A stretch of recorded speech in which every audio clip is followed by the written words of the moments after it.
Hey there, Scott with Seaman Custom Builds. Welcome back. In this video, I'm going to do a review of Makita's cordless 10-inch sliding compound miter saw, as well as some of the upgrades I've already made to it.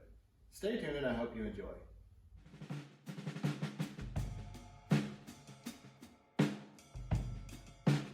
First, the kit comes with two 5-amp-hour 18-volt batteries that lock into the back here. We have a lock to raise and lower it. Here you can see the handle turn. Locks in, tightens down. And in the back here is the lock, the sliding mechanism. Makita utilizes this front adjustment for the blade tilt. So on the front by the handle includes a battery indicator, the on-off switch for the laser. Trigger won't pull without pushing in the button first. This saw will turn 60 degrees to 60 degrees each side.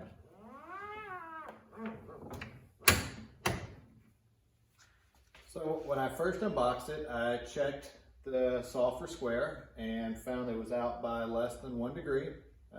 There's 4 screws. Loosen those, I was able to adjust, make a couple test cuts along the full length, and dial square in that way pretty easily. So for upgrades, the original dust collection line here and up here connected into one and only had one run back to your vac or dust collector.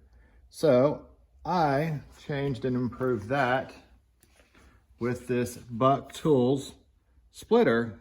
Now I could run a full line to each port, thus doubling up the amount of suction. Also, for the zero clearance insert, Makita includes these 2 plastic pieces and you can adjust them in and out. I got rid of those and made my own cherry. Obviously any would be fine. Zero clearance, cut that with the blade so it is exactly the width of this blade. So some of the tests I did for dust collection was comparing with the standard hose before I upgraded with my dust collector and also with the shop vac. One's high volume, one is high velocity. I found it worked about equally the same with both. I like it hooked to my dust collector one because it's a permanent run and it's quieter to run, so I can leave it on between cuts. Shop vac's just so stinking loud. So let me demonstrate how well this thing collects. So you'll see Makita actually has this dual port. So one's right behind the blade, one's at the back of the base. When this comes down and you slide back, it actually closes off the back one to increase the suction on the front collector.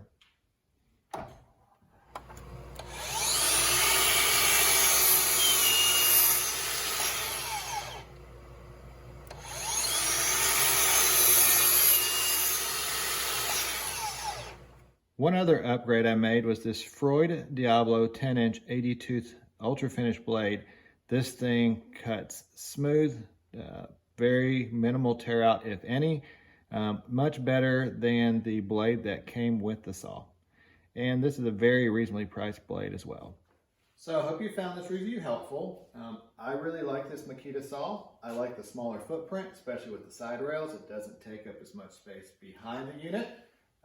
Dust collection is improved over my previous DeWalt model. Not perfect, but a whole lot better. Battery life is really good, lots and lots of cuts, no lack of power. I've cut through 8-quarter, ash, oak, maple, walnut, no problem with any of that. Yes, I really like this saw and hope you found this helpful. And remember, don't just build, create. If you like what you see, don't forget to subscribe, hit the like button, comment, and share. There are also links below to any products or tools used during this video.